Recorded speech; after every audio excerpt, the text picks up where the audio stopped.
Some of them are running away. Yep, hope so. Well, good morning, everyone. This thing adjusted in a little comfy spot here. All righty. Appreciate the opportunity to do these things. Got one today called "The King and His Giants." You could probably learn from the title roughly at least what it's going to be about here. But we're going to talk about King David primarily today, and a little bit about his life in the Old Testament here, and some of the things he did, and just kind of compare that to a little bit modern day things with our own lives here today. But King David, who was King David? Well, I think probably everybody here knows who he was, but if you don't, maybe you'll learn a little bit today, hopefully, if not. He's one of the main characters in the Old Testament books of First and Second Samuel, and First Chronicles and Second Chronicles, and he's somewhat in the Kings and other books, and obviously he's sown throughout the entire Bible with references and stuff as well. But and a lot of the Psalms were written by him as well. There's many Psalms credited to him. And in today's society, I mean, the primary thing that he's kind of remembered for is killing the giant Goliath, and we'll talk about that a little bit here shortly. He was also a musician, which I think is kind of cool. It doesn't talk a lot about what he did. I mean, primarily I think what he did when King Saul was in power. He had a lot of, I don't know, maybe it was migraines in that day referring to, or stress or whatever, but he had a lot of issues going on, and when David would play his music, it would soothe him. So it's kind of interesting to see that, read those stories on that as well. But I think anyway, it's kind of cool. He was a musician as well. But he had some flaws. Obviously, he did many great things, and he did some things that weren't so great. Despite his flaws, he's described as a man after God's own heart in Acts 13. And like I said, he's far from perfect, but just like us. But he had a zeal, or a passion that pleased God, and we'll read about that a little bit here in the giant story here, or the Goliath story. And this shows us an example of how God still loves us, even though we're not perfect. David did some great things, as I said, and did some bad things, but God, in the end, he still loved him, and he had a nice place for him in his heart.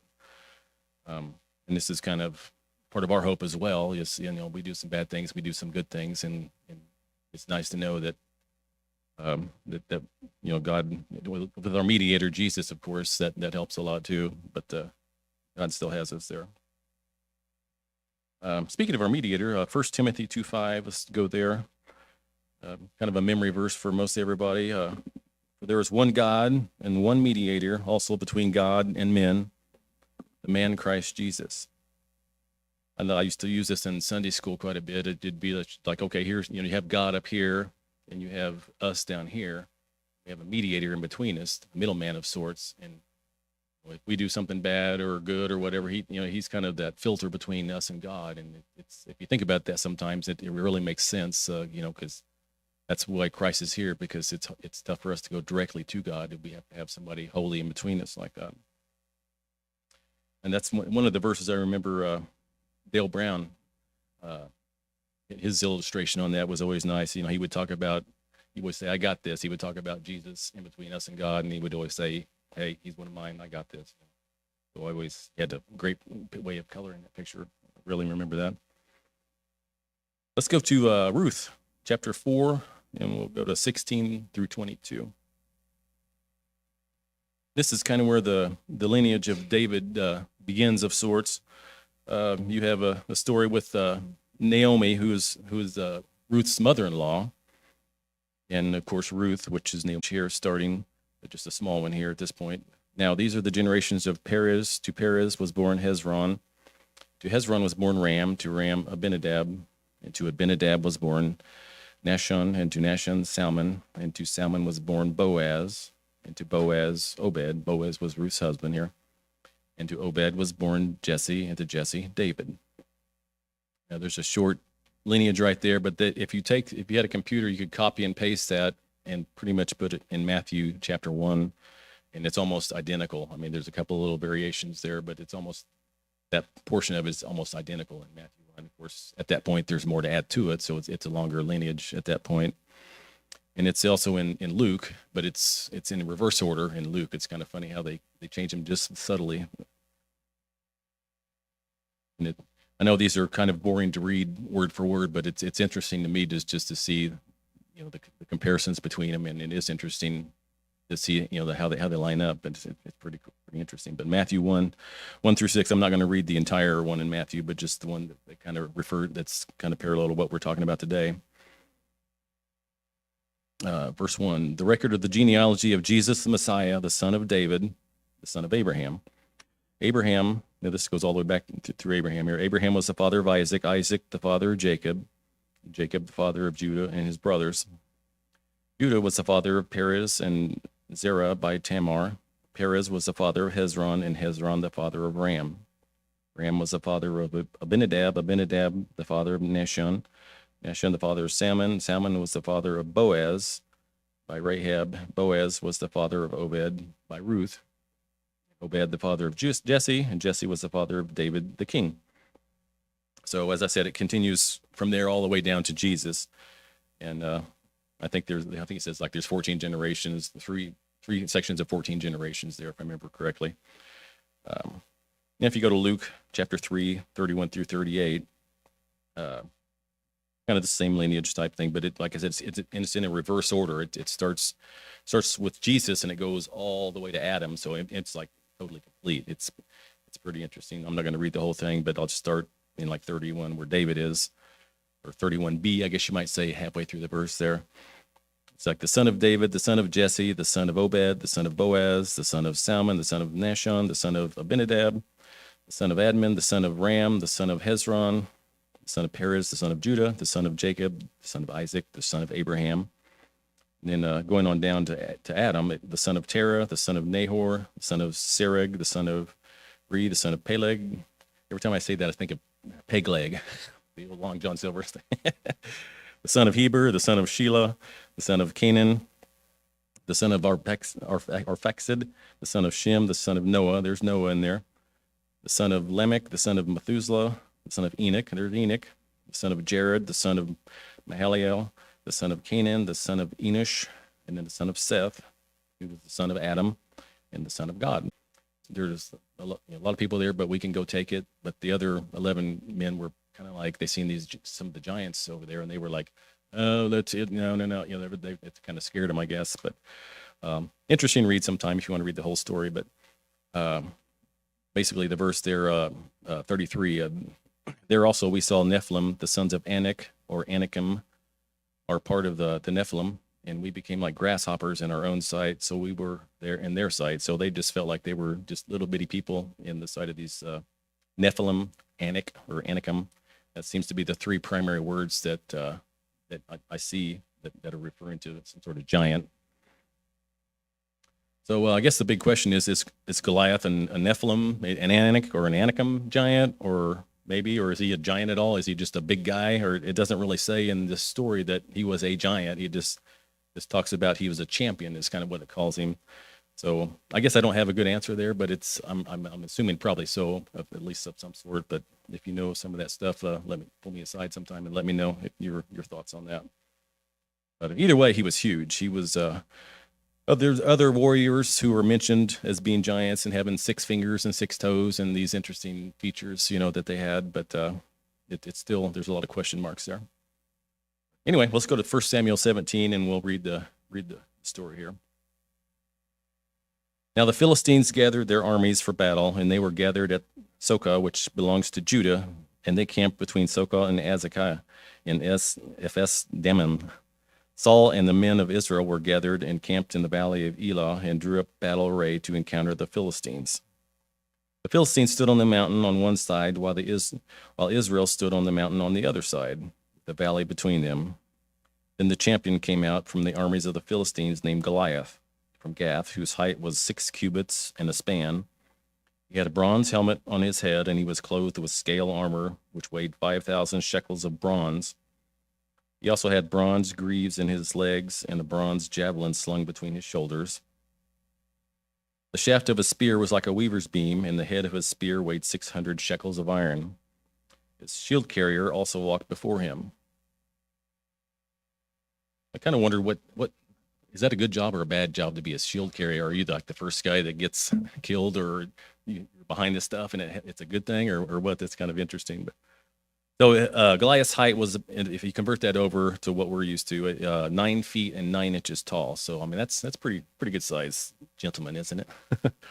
His bronze coat of armor weighed about 125 pounds, and his spearhead weighed about 15 pounds. So he had more weight in his armor probably than David weighed by himself anyway, which is interesting. So verse 8, he stood and he shouted the ranks of Israel and said to them, "Why do you come out and draw up in battle array? Am I not the Philistine and you servants of Saul?" This is when King Saul was in power at this time. "Choose a man for yourselves and let him come down to me. If he is able to fight with me and kill me, then I will become your servants. But if I prevail against him and kill him, then you shall become our servants and serve us." Again, the Philistine said, "I defy the ranks of Israel this day. Give me a man that we may fight together." When Saul and all of Israel heard these words of the Philistine, they were dismayed and greatly afraid. They were as grasshoppers.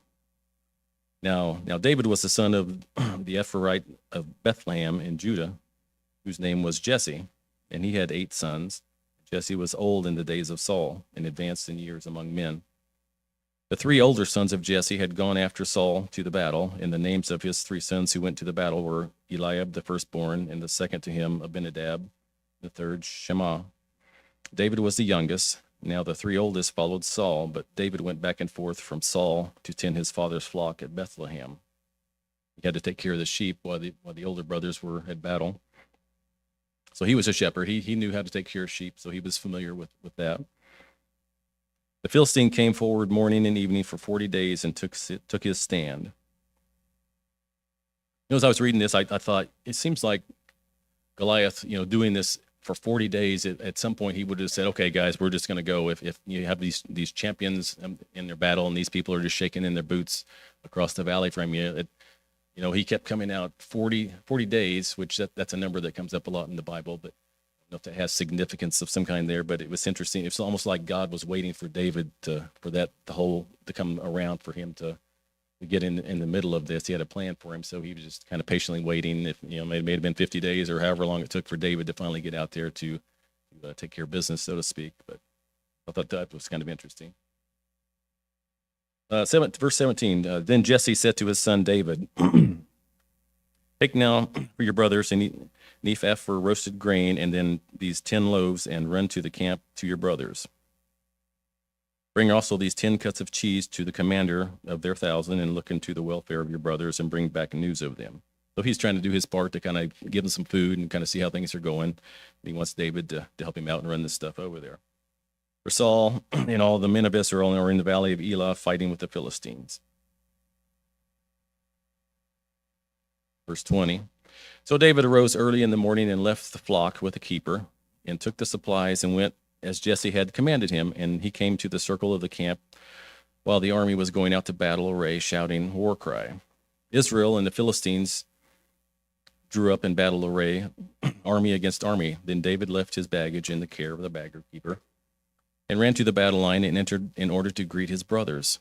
As he was talking with them, behold, the champion, the Philistine from Gath, named Goliath, was coming up from the army of the Philistines, and he spoke these same words, and David heard them. And so he's finally there, and he's hearing what this guy is saying. Then all the men of Israel saw the man; they fled from him and were greatly afraid. The men of Israel said, "Have you seen this man who's coming up? Surely he is coming up to defy Israel, and it will be that the king will enrich the man who kills him with great riches, and give him his daughter, and make his father's house free in Israel." Then David spoke to the men who were standing by him, saying, "That will be what will be done for the man who kills this Philistine and takes away the reproach from Israel." So he's thinking about Israel. He's not thinking about David. He's thinking, this is Israel. This man is insulting Israel. So who is this uncircumcised Philistine that he should taunt the armies of the living God? The people answered him in accord with his words, saying, "Thus it will be done to the man who kills him." Now Eliab, his oldest brother, heard when he spoke to the men, and Eliab's anger burned against David. So why 5 stones? I've heard a lot of people talk about this. There's a lot of information on this. A lot of people speculate that Goliath had 4 brothers, that he had 5 stones just in case the brothers decided to do something differently. He had some more ammunition, so to speak, just in case, and we'd be ready for that. And there may have been other reasons. I don't know there, but it's kind of interesting that happens. So Goliath fell at the hand of David, this young man who weighed less probably than his armor did. This was the beginning of David's path to being a literal king of Israel. He was obviously king after Saul quit being king. He proved himself to be a faithful leader while still a young boy. David proved that God is stronger than giants. There's a giant here that the Israel army were afraid of. They were, as the verse in Numbers earlier talked about, we were like grasshoppers. That's how they felt here as well. And with faith of David, God was stronger than those giants, as he showed easily there. Well, I say easily. It's easy for me to say. I wasn't there. But David had other giants, quotations, to deal with throughout his life too. As in the form of other problems or things, or it seems like this age is always a lack of time. You always have things you have to do or want to do or need to do, and there's always a list of things in the way of time-wise. It's tough to manage your time sometimes. Raising your children, your grandchildren, there's things that takes up a lot of time, and you have a tough world here that doesn't have every day the morality of the world is decreasing, and it's tough to some of these younger people. I kind of feel sorry for them as they go. They got a tougher time to deal with than we did when we were younger. Sound like an old man. I guess I am an old man, but we have our elderly mothers and friends and everything to take care of. That's a stressful thing to do, and we have our church challenges too. We were of a common faith here, but some things about our faith are a little different than people across the street or people on the other side of the town, and sometimes it's a challenge to where do you draw the line as far as what are you going to listen to or not listen to, or do or not do, believe and not believe, that type of thing. So I mean, there's a lot, the sleep of the dead, those type of things. That's not a common thing in most of Christian circles. So I mean, it makes it a little tough and a little stressful. Eventually we get bad health. Sometimes we may have a disease, and then unfortunately death walks through the door at times for people, and that's part of the curse of Adam and Eve. So that's going to happen. So you got to remember the resurrection is our hope with that. So just hang in there. And here this last few months, Israel. We're talking about Israel today. We have Israel in a war, and many other people. There's wars all over the globe. It seems like every other day there's another war. Been into another war, violence. So there's a lot of I refer to these as giants, but I know it's a little bit different than exactly with the Goliath thing. But there's a lot going on here. There's a lot of reason to have a lot of faith into God. There's a lot of bad things going on, but there's a lot of good things, and He has a lot of good things in store for us in the future. Jim will probably know this one here. There's an Eagles song that I really like. A little bit later one called "I Dreamed There Was No War," just an instrumental. And if you listen to that and just kind of close your eyes. I mean, the title is perfect for that song. It's just a beautiful instrumental. It's a really nice song. If you haven't heard it, look it up on YouTube sometime. I dreamed there was no war. So back quoting David here once again, real quick. The Lord deliver me from the paw of the lion and from the paw of the bear. He will deliver me from the hand of this Philistine. And we could probably say, the Lord who gave me His Son, Jesus the Messiah, will deliver me from the hand of this evil age.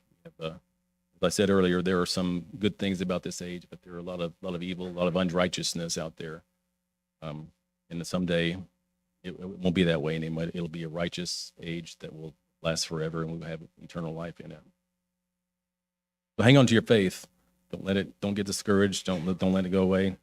Keep your faith up like David did. He didn't wince for a moment. It didn't seem anyway, and he let his faith lead him, and he was victorious over the situation. Matthew 5:45. It's one of I use this quite a bit. I really love this verse. So that you may be the sons of your Father who is in heaven, for he causes the sun to rise on the evil and the good, and sends rain on the righteous and unrighteous. Sometimes good things happen, sometimes bad things happen. It happens to bad people and it happens to good people. So don't be discouraged. John Denver, another song I'm referring to here. Some days are diamonds, some days are stone. Does anybody remember that song? Like early 80s. Sometimes the hard times won't leave me alone. I was probably 15 or 14, and I didn't like John Denver at all then, but my stepmom loved him, but she played a lot of his stuff all the time. But now I look back and think, he was pretty good. He had some clever lyrics and stuff, you know. But that's a great song. It's a great song. Yep. So giant faith. Let your faith be giant like David's was. No fear. Turn your giant worries or fears over to God. And have the faith of David by knowing that God will be with you through the tough times. Matthew 3:13 through 17. Then Jesus arrived from Galilee at the Jordan, coming to John to be baptized by him. But John tried to prevent him, saying, I have need to be baptized by you, and do you come to me? But Jesus answered him, saying, Permit it at this time, for in this way it is fitting for us to fulfill all righteousness. Then he permitted him. After being baptized, Jesus came up immediately from the water, and behold, the heavens were opened, and he saw the Spirit of God descending as a dove and lighting upon him. And behold, a voice out of the heavens said, This is my beloved Son, in whom I am well pleased. The one person you wouldn't think would need to be baptized specifically asked John to baptize him, right? So today, if there's anybody out here who has not been baptized, or is thinking about it, or has it on their, just, back of their head, check with somebody you're comfortable speaking with sometime. We'll get that organized for you and have it happen. If Jesus did it as an example for us, then he probably thinks we should be doing it as well. So.